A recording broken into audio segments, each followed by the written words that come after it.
We've got to stop that, and there's great models all over the country. Maryland's the best model I know of that's initiated smart growth, who said, we're not going to build new schools in the cornfields. You build them yourselves, and we'll see if they get built. We're going to reinvest in place, especially Ohio is a poster state for that, because we're not growing. There's no real push outward by population. It's just the pull of tax incentives that have pulled companies away from a workforce, and that's why income at best is flat in this community.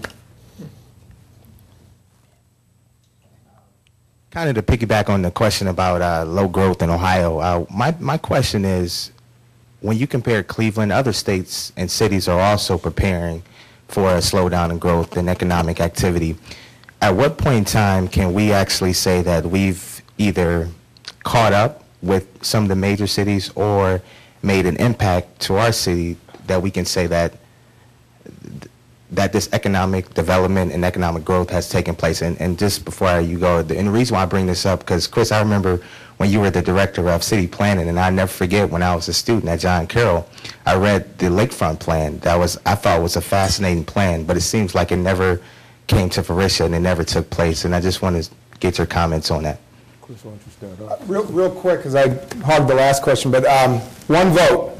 Cuyahoga County on one day, 59 communities vote to unincorporate. On the same day, one community, Cleveland, Cuyahoga County, incorporates as one. In that one day, we go from city number 40 to city number 10.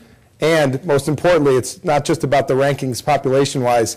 It's about efficient scale services that need to be looked at as one governance. And if we look at Cuyahoga County, look, you take a community, which one of these communities, Lee Harvard, your former community, Randy, or West Park. Westlake is West Park today, and the same goes in the southeastern suburbs. Solon is the Lee Harvard of 1950s. We can't continue to exist as 59 communities incorporated separately, just doing business as usual. One vote, one day, reincorporate as one. I would make the case that some of our industries have already reached that pinnacle, or are very close to reaching that pinnacle. I mean, we've talked a lot about healthcare, but I mean, when you talk about 56,000 employees between the UH and the clinic, I mean, how much bigger do you have to get to kind of feel like you're at scale? It just goes back to Eric's point, how do you connect the residents living in the neighborhood with all those employment opportunities? That's where we're kind of missing the boat. You could make the same case for bioscience firms, you can make the same case for technology companies. I mean, there's a lot of traction that we're getting. But unfortunately, we don't always hear about it and read about it with local media.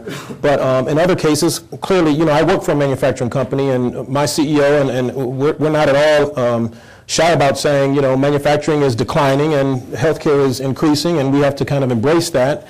And I just didn't want to let that point go without stating, we are doing well in some of the sectors, and we should celebrate them more. Yeah, one of the statistics, it's very hard to sort of get the data amidst all the noise that's out there, and especially as Ed sort of kicked off the panel, this national focus on doom and gloom. But it may surprise some of you in the room that our metro area, Cleveland metro area, actually has an unemployment rate that's below the national average.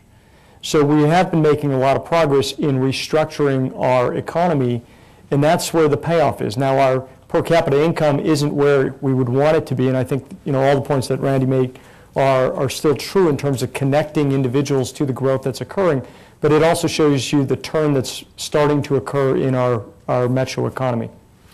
I think another, something else positive that's going on that I'll mention, and again, this goes back to collaboration.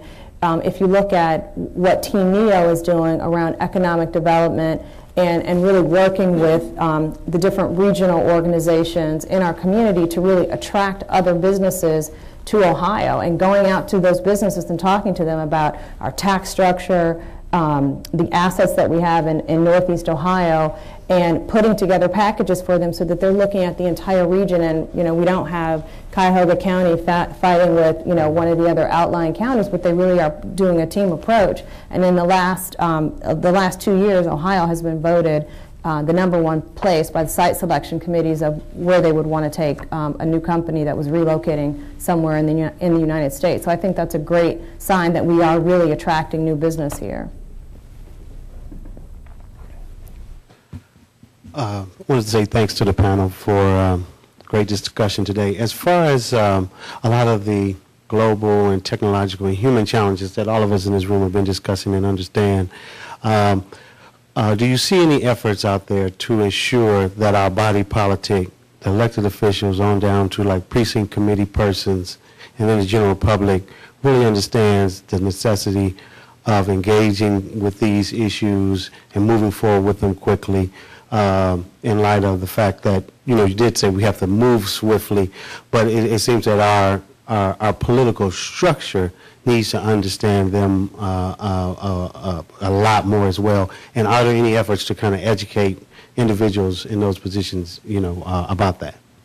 Yeah, I'll start with, I think the place where I have the most hope is actually down in Columbus, where it's the governor's team as well as the legislators that I think have not only get it today, but have gotten it for the last decade.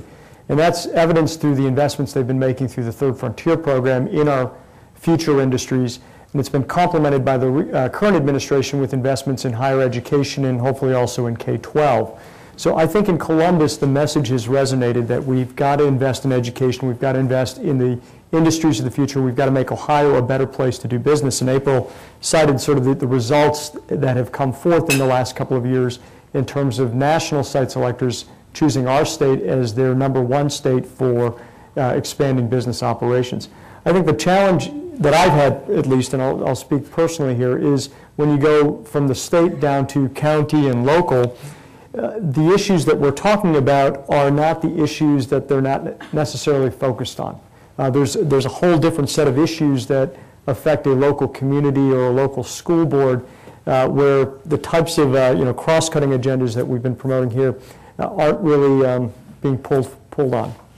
And I think that's part of the reason that people struggle with the idea of moving to a more regional form of government, because there is some concern within the inner city, I think in particular in urban areas and particularly with African Americans, that somehow the views and the wants and the needs of the urban core will be forgotten because you no longer have a council person who's representing, these 25,000 or these 10,000 people in their neighborhood. And so I think we need to have, and it's ongoing now, and I know we've been having ongoing dialogue about regionalism forever, but there is a lot of discussion of how do you balance those two so that we can still address the needs of the constituents in the neighborhood while also looking at the bigger picture needs of the entire community and making sure that neither one of those is, kind of getting the short shift. I'm going to suggest, actually, we work with Policy Bridge on this issue. One of the issues is, and he didn't pay me to say that, nor did you, but we lost the Citizens League for all intents and purposes in this community. This is a great forum for discussion, dialogue, but a policy group that's pushing on elected officials needs to be had. The last charter review that the city of Cleveland had was essentially done by people who know people at City Hall, and it rendered basically the reduction of 2 to 4 council members. I don't think in the global scheme of things it's about this issue of how many elected officials we have. I think that that's actually dominated too much of our time. I think it's about organizing for success as an economic development engine. I do think the representation issues are very important, but the council members get lots of phone calls. They're good ombudsmen. They're good advocates. They should remain in some respect as advocates for the public. Somebody needs to organize that effort. The reason we're stuck in the mud, though, has to do with provincialism over what's going to happen to my job. What the citizens of Cuyahoga County and beyond have to do is say, what's more important from an economic development standpoint? Again, this unified one government, one county, people might say, well, Westlake's working well, or Shaker Heights is working well.